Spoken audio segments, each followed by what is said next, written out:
deposition there. We have the area of the broken wall.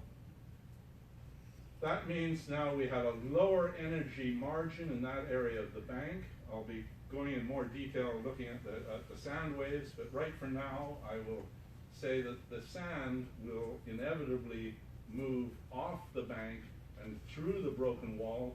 The sand wave field here will join in, and there's another sand wave field up here, and that'll join in, and that will lose the sand off Flora Bank. Now I believe that if that starts to happen, it'll happen quickly. All you need is to start the process, and it'll self-generate. In every project I've done where I've seen human-made operations change processes, the coastal erosion or the deposition happens quickly. So that is a prediction, and that is all I can do. You can only predict if you understand the present. And I believe the sediment trend analysis has given us an understanding of the present, and I believe that the prediction I'm making is totally defensible based on that understanding. And I'm calling that the Great Escape because it's catchy. So it's interesting that that Mark and his story and his take on things happening with the Gitniau also goes to a history, and we have to look at the history of this whole project to really try and keep things straight, because it is very, very complicated and very slippery. And so this is very, very brief, but I just want to go through it. But since December 2014, Petronas has consistently predicted no environmental harm, entirely based on numerical modeling. And I'll come back to the implications of that. Then, after a very long and complex history, which I have itemized and given elsewhere, encompassing lies and numerous attempts to discredit SDA, Petronas has been unable to refute the SDA prediction, at least scientifically. There's been no scientific refutation of the prediction that's being made. So what are Petronas's model results? Well, these are quotes from various reports and the latest ones. Waves and currents are too low to move the sand either onto or off Flora Bank. Current velocities are below the threshold of sediment movement most of the time. The low levels of net sediment transport were also corroborated by the results of STA. So it's a funny story, because first of all, I was told and given in print all kinds of reasons why the STA was wrong. Then suddenly they changed their minds and said, okay, everyone agrees with the STA, but it corroborates and supports the model, etc. So they were able to conclude, because energy levels are so low, there will be no effect on Flora Bank caused by the development. So in other words, if they can show that the sand is not moving on or off the bank, then the trellis structure won't have any problem affecting the sands on Flora Bank. It won't have any effect if it's already low. And that's why the current data was so important to get hold of. So, but this on its own, even without the current data, is wrong for three reasons. The first is that the SDA cannot be used to validate specific processes. You see, when I do an SDA, I don't care what the processes are. I'm looking at the results of the processes, which are the sediments themselves. It's only after you do it that you can start to think about what the processes might be. Whereas numerical modeling demands that you guess what the processes are and then pretend to try and understand what particles, sand grains, will do when confronted with all these processes. And that's a very, very difficult exercise to do. In fact, in the case of Flora Bank, I would suggest it's almost impossible. It's that complicated. Second, the sand on Flora Bank is too coarse for low energy. So if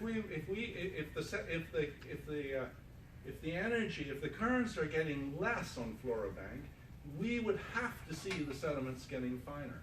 We would have to see transport pathways coming from the Skeena River through Inverness Passage or from Agnew and Horsey Banks coming up onto the bank. Instead, no, we don't get that. We get the sediments actually getting coarser than elsewhere, and they can't come from any other sediment source except glacial deposits. There's no intervening sediments that it can come from. So it's impossible to have this kind of sand on Flora Bank with low energy. And third, there are sand waves on Flora Bank, and the sand waves in all the geomorphological literature demand currents of about 40 to 60 centimeters a second, which is, and now we're going to go and look at, oh, hang on before I get to the currents. So I've made very few and simple conclusions. The first is that the numerical model is unable to explain the observed features on Flora Bank, which are the sediments and the morphology. The model has not been able to do that. So why would we predict the future using a technique that can't explain the present?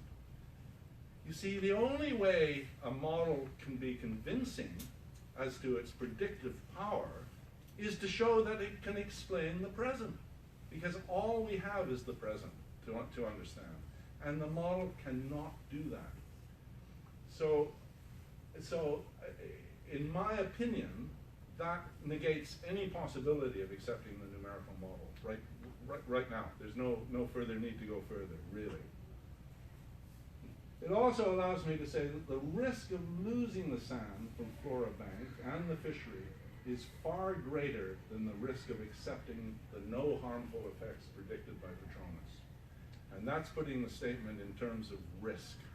So you have the risk of accepting that no harmful effects will happen against the risk of losing the sand altogether from Flora Bank.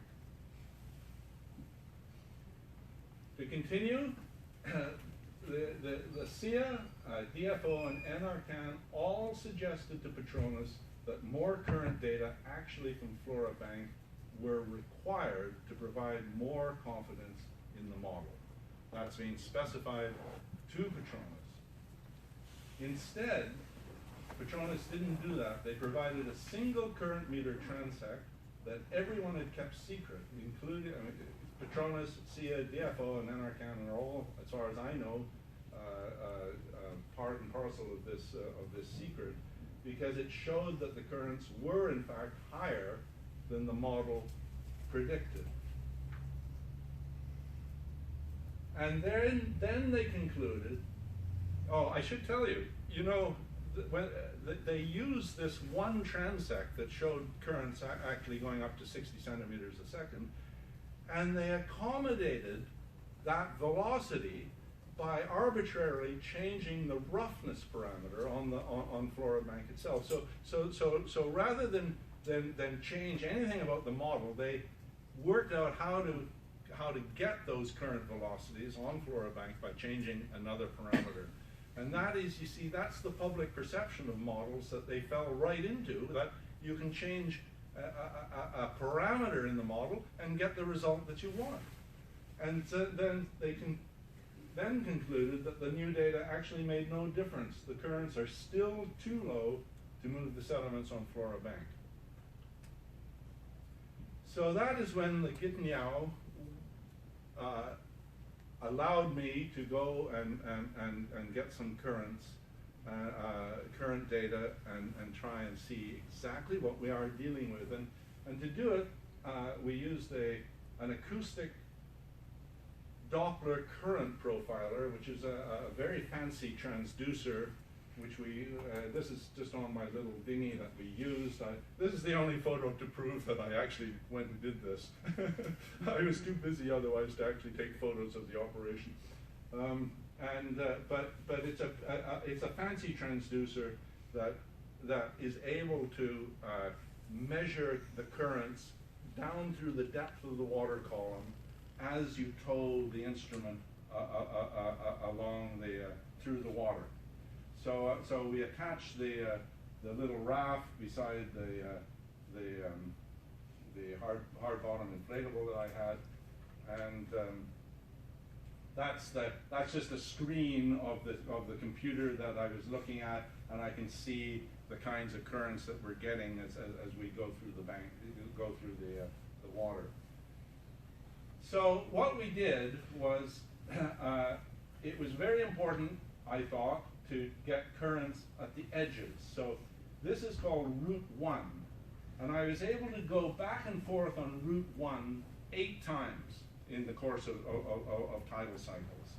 So Route 1, Route 2 was on the other side, and I managed to do 9 runs on that side, up and down. And then 2 runs in the middle, Route 3, where I managed 3 runs, and Route 4, I managed 4 runs. And I should say that the runs are less on top of the bank because it turns out that Flora Bank actually has a very skewed tide. The flood takes a much longer time to come in than the ebb, which I've never seen actually that in the modeling. And so consequently it was much harder to get to be safe out there when the ebb tide started, because the ebb dropped very, very quickly. And that's the tide curve in Port Edward, and these are the routes, these are where the tide was in each route. So the first time that we did Route 1, 1-1, it was at the very low portion of the ebb. 1-2 is at mid flood, and 1-2. 1-3, 1-4 is right at the peak. So this is how all the runs of all those 4 routes are shown, are where they were in the tidal curve. Now I'm just going to give you a little bit of very simple hydraulics, geology, whatever you like. This is called a Hillstrom curve, and it's a fundamental first year teaching of how sediments work under a current. And the only curve you need to worry, first the x-axis is grain size. So the grain size is getting coarser in this direction.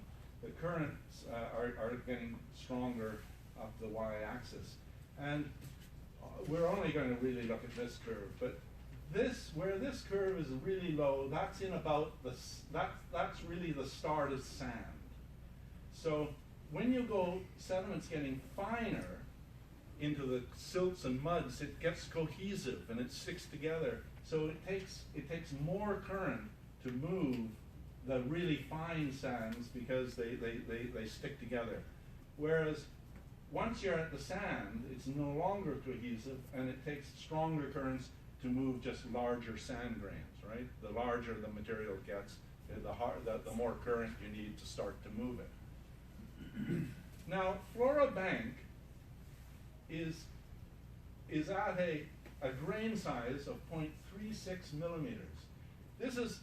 This sits in the middle of medium sand. By definition, it's a medium sand, and it's, again, it almost stresses the uniqueness of Flora Bank. I collected 207 sediment samples off the surface of Flora Bank. The mean is 0.36 millimeters. The standard deviation about that is only 0.07 millimeters. So we've got a very, very tight grain size